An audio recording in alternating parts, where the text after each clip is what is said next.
it's not the printing of money and inflation, it is the stock of money. So what they say, it's in the excess stock of money, because there is a supposed demand for money, there's a supply of money.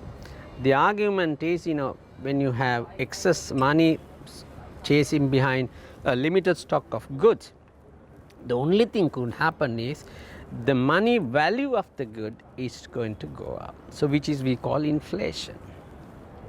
Now this particular theory, when we teach in classrooms, we take a very simple example, overly simplified example. The example is, in this class there are 100 students.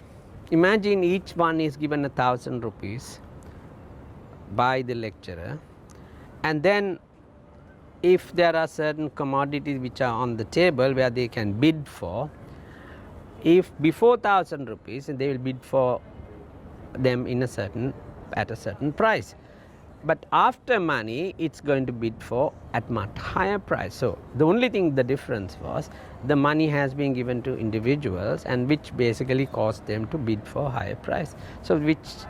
But in an economy, this is not how it works. Economy is an organic situation where it changes all the time, and it interacts with each other back and forth. When there are money, people buy goods, and when people buy goods, then the goods are being produced. So there's a whole chain of reaction, and the economy is a circular flow. So circular flow is, there's no starting point, there's no end point, it keeps on going, each one is affecting each other. If you take that into account, what you see is money, if the money is actually, I need to make a point here. When you say government borrowing money, government is not going to borrow money and go to some building, to the topmost building, and throw the money across for people to pick up. That's not what happens. What happens is government is paying for services. So that means there is somebody who is getting paid for a service, so which accounts as an economic activity. And then once it is get paid, then that money is being used to buy so many other things. So there's a whole chain of reaction that can take place with the money being introduced. So what it does tell us is it triggers a whole chain of activities. So that means once the money gets into the system for certain activity, it creates a whole chain of different products and goods and services. So which means now there will be more goods and services coming into the market, and more goods and services coming into the market, and at the same time, since the government has spent money on various things, there are more people who have the capacity to buy those goods. So now you have put a matching couple. One is one with cash in demand, there is another one with goods and services who are producing. Where the chain can break is if the goods and services could not keep up with the money, and then what happens is there can be a pressure on the prices.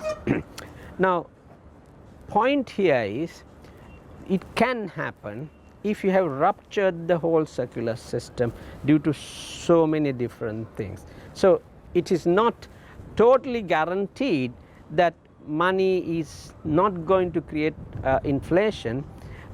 Under the certain circumstances it could happen, but there is always a potential that the economy can pick up and economic activities can pick up, and so that the money eventually translates into goods and services, and more goods and services and more activity and more money is demanded, so it goes on and on.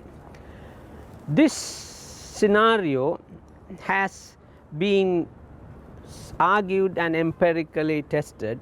Unfortunately, in the economic elite discussions, there are certain amount of people who argue ideologically that it is true. So they want to go about proving that come what may. Then there is another set of people who are looking at more pragmatically, look, don't get yourself boxed into this. This is a flexible arm that the government has, but not to be overused. but whenever the situations come, it should be allowed.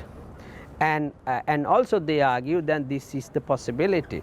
So once the government does this, government has a responsibility to make sure that this flow is going unhindered.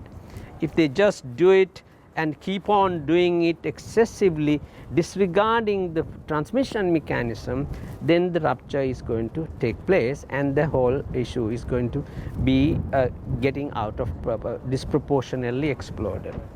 So there is no particular guaranteed situation for anyone. Now let's go back to some of the real studies on inflation and money printing in countries where it has been excessively printed, disregarding all the norms and ethics, and that has caused now the studies have shown the exact opposite.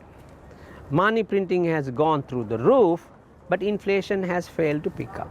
So theoretically the situation has been challenged once again on the empirical basis, because it doesn't seem to be holding the kind of strength and the ground that people preach, as money printing and inflation are very closely related.